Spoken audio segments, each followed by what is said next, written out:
সরকার ফেব্রুয়ারিতে নির্বাচন দেওয়ার জন্যই সকল ধরনের প্রস্তুতি গ্রহণ করছে। আপনারা দেখেছেন বিভিন্নভাবে সরকারের বিভিন্ন বক্তব্যে, প্রেসিংয়ের বক্তব্যে আপনারা দেখেছেন।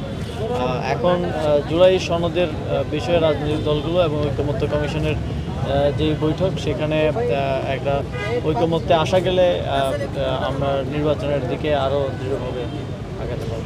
বিগত সময়ে স্থানীয় সরকার নির্বাচনেও ভোট চুরি হয়েছে, কেন্দ্র দখল করা হয়েছে। সে কারণে উপজেলা পরিষদ, জেলা পরিষদ, সিটি কর্পোরেশন এবং পৌরসভাগুলোকে ভেঙে দিতে হয়েছে। কিন্তু সেই জায়গাগুলোতে যে ভ্যাকেন্সি তৈরি হয়েছে, সেখানে আমাদের সরকারি অফিসাররা দেখা যায় এক একজন 2-3টা অতিরিক্ত দায়িত্ব পর্যন্ত পালন করছে। তো সেক্ষেত্রে তাদের স্বাভাবিক কার্যক্রম ব্যাহত হচ্ছে।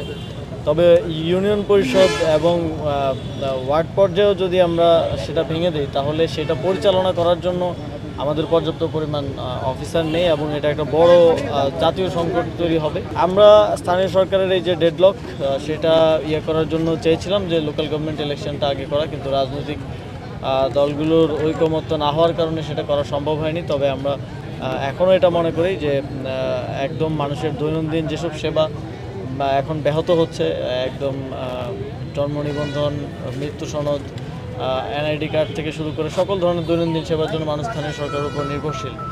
তো এগুলো নিরসনের জন্য যত দ্রুত সম্ভব স্থানীয় সরকার কাঠামোটা পুনর্গঠন করা, অর্থাৎ নির্বাচনটা প্রয়োজন।